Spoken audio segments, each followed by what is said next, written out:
Et ce matin, c'est avec l'un de ces nouveaux acteurs bancaires qui veut dépoussiérer la banque. Bonjour Vincent Grard. Bonjour Erwan. Directeur France de Trade Republic, le néo-broker allemand qui permet d'investir sur les marchés financiers, historiquement spécialisé dans les investissements en bourse donc, mais comme tous ces nouveaux acteurs qui se développent auprès du grand public, eh bien vous vous rapprochez progressivement du modèle de la banque traditionnelle.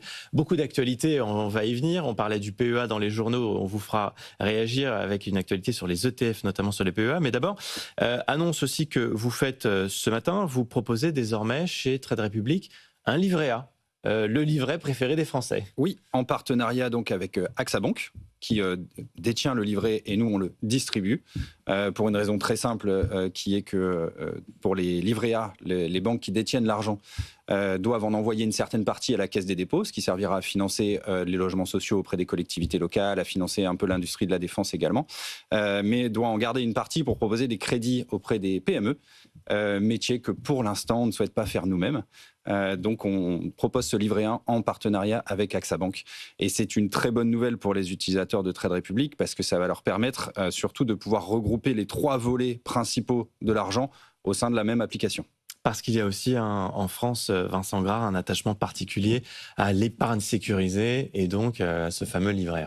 Livret A, LEP, fonds en euros dans l'assurance vie. Les Français sont en effet, en tout cas jusqu'à maintenant, assez averses au risque, comme on dit. C'est très largement en train de changer quand on voit les chiffres de l'AMF, notamment sur le boom des ETF, notamment auprès des jeunes générations, avec un bond de plus de 80% de nouveaux investisseurs en ETF. On voit qu'il y a une sorte de révolution silencieuse qui est en train de s'opérer autour de l'épargne. Néanmoins, l'épargne sécurisée a toujours fait partie et doit toujours faire partie de l'organisation de l'argent d'un foyer ou d'une personne.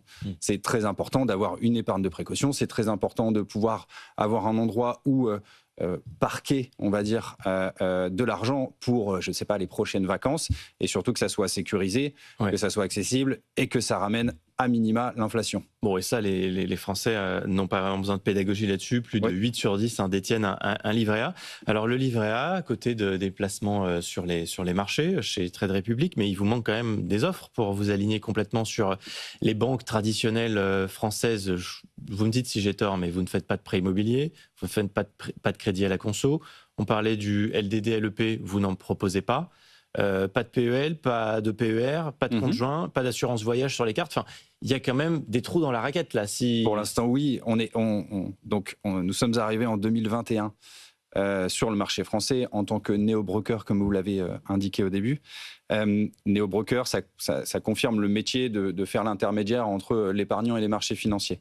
Ensuite, nous avons obtenu une licence bancaire de plein exercice, ce qu'on appelle une licence bancaire complète. On est un établissement de crédit, comme toute autre banque en France, et ce qui nous permet de nous appeler banque. Cette licence nous permet de faire en effet l'intégralité des métiers bancaires, notamment le crédit immobilier, notamment le crédit conso, notamment proposer l'intégralité des produits disponibles. Qu'est-ce que vous attendez ? Eh bien, on construit une banque de zéro. On n'est pas une banque établie depuis 150 ans comme certaines en France, donc on construit de zéro.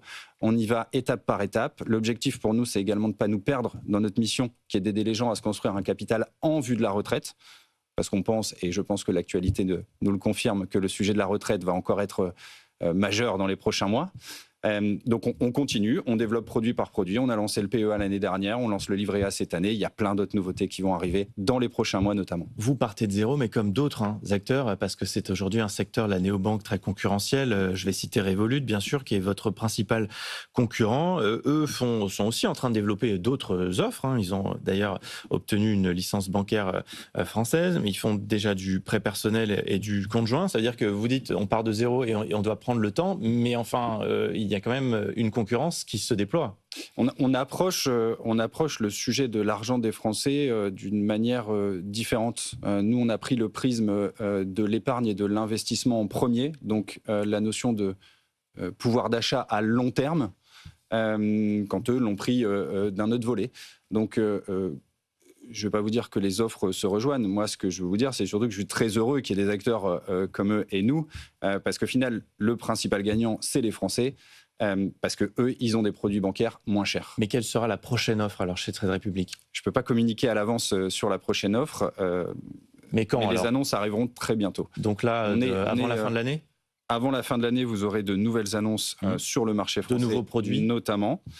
On est structuré maintenant d'une telle manière où on se considère comme une société technologique avec une licence bancaire. Donc on reste organisé comme une start-up, comme une scale-up, ce qui nous permet de développer des produits d'une façon technologique, d'une manière très rapide.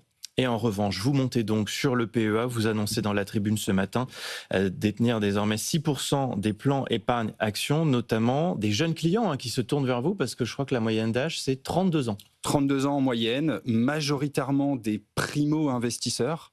Donc on est sur des gens qui épargnaient jusqu'à maintenant et qui en plus deviennent investisseurs. Notamment via le PEA, qui est du coup une très bonne nouvelle pour ces épargnants, parce que le PEA, c'est quand même une enveloppe fiscale qui est assez incroyable. Vous pouvez investir sur les marchés actions, vous pouvez pour l'instant encore investir dans des actions qui sont même hors de la zone euro via les ETF synthétiques. Plus pour très longtemps, on va y venir. On ne sait pas, on verra bien ce que Bercy va faire à ce sujet-là, mais tout cela dans une enveloppe fiscale avantageuse et surtout sans frais de gestion, parce que c'est une enveloppe bancaire. Et ça, c'est un point super important, parce qu'à très long terme, ça change tout. Ça, c'est l'argument des néobanques en général. Ça coûte moins cher que les banques traditionnelles. C'est un argument, c'est un fait aussi. Les frais de gestion, effectivement. 6% aujourd'hui. Quel objectif à terme? Qu'est-ce que vous visez là, la part de marché des PEA? La part de marché des PEA dépendra évidemment, j'imagine, du contexte de Bercy au niveau de l'attractivité de cette enveloppe. Néanmoins, actuellement, la croissance pour nous en termes d'ouverture de compte et de transfert de PEA continue de s'accélérer. Justement, on y vient, Vincent Grard, vous l'évoquiez, les ETF, et on en parlait dans nos journaux, qui intéressent particulièrement donc, la jeune génération. Le PEA permet aujourd'hui d'investir dans des ETF synthétiques pour s'exposer aux marchés non européens, qui sont très dynamiques, profiter des performances notamment des marchés américains, avec l'émergence de l'intelligence artificielle. Eh bien, Bercy voudrait s'attaquer à ces produits dérivés pour concentrer les investissements via les PEA sur les entreprises qui sont cotées dans la zone euro. Qu'est-ce que vous en pensez? Le système qui permet à des émetteurs de produits de pouvoir rendre éligible un ETF qui ne serait pas dans la zone euro, c'est un système qui permet, qui est dit de swap de performance. Donc c'est sensiblement technique et je fais confiance aux équipes de Bercy et du Trésor pour évaluer la démarche.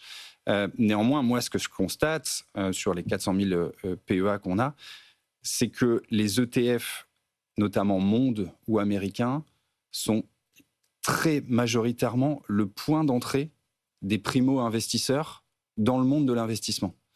C'est-à-dire que quand vous basculez d'un système où vous étiez en train uniquement d'épargner sur des livrets et que vous mettez à investir sur les marchés, vous cherchez quelque chose de simple, de diversifié et de pas cher. Et en fait, les ETF, notamment les ETF monde, sont une porte d'entrée facile et compréhensible dans le chemin pour devenir un investisseur accompli. Mais c'est pas le sens du PEA, c'est ce que dit le gouvernement. C'est pas le sens du PEA et on laissera le législateur donner une décision finale là-dessus. Mais ce que je lis entre les lignes dans ce que vous dites, c'est que ça va tuer le PEA si on fait ça. Non, pas du tout. L'attractivité du PEA est notamment liée à son côté fiscal. Il est notamment lié à son côté en termes de frais, parce qu'il n'y a pas de frais de gestion, à la différence des enveloppes dites assurantielles. Donc ça ne va pas tuer l'attractivité du PEA. Simplement, ça va, je pense, créer un certain frein pour des primo-investisseurs qui viendront sur les marchés. Donc vous n'y seriez pas favorable? Je n'y suis pas favorable d'une manière tout à fait générale. Pour conclure, peut-être un mot sur les cryptos, parce qu'on voit que alors, ça remonte un petit peu, mais ces derniers temps, ça va quand même plutôt mal. Malgré la baisse du Bitcoin, est-ce qu'il y a de nouveaux investissements dans la crypto-monnaie, dans le Bitcoin? Comment vous regardez ça chez Trade Republic? Chez Trade Republic, d'une manière tout à fait logique, les investisseurs choisissent les crypto-monnaies, mais sur un format d'investissement régulier et automatisé. On est assez peu sur du trading de crypto-monnaies comme on pourrait retrouver chez les clients de certains exchanges par ailleurs. Donc chez nous, les gens investissent 50 ou 100 euros dans le Bitcoin, l'Ethereum et ainsi de suite. Donc les comportements ont très très peu évolué sur les derniers mois vis-à-vis des crypto-monnaies. C'est des plans d'épargne qui sont automatisés, qui ont été mis en place une fois en 3 minutes. Les gens ne le regardent pas forcément tous les 4 matins. Merci beaucoup Vincent Grard avec nous ce matin, directeur France de Trade Republic.